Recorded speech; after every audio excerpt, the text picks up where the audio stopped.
bâtiment de 3 étages la te ci kaw mu am terrasse bâtiment boobu nag bokk ci bâtiment yi nga xam ne célébrité yi dañ koy fréquenter bu baax a baax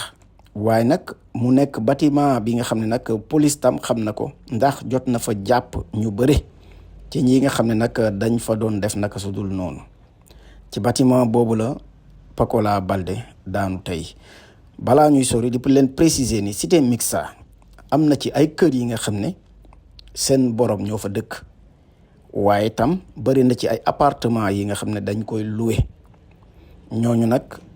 seen borom kër yi nekkuñu fi waaye dafa am ñuy jox pour ñu louer leen seen kër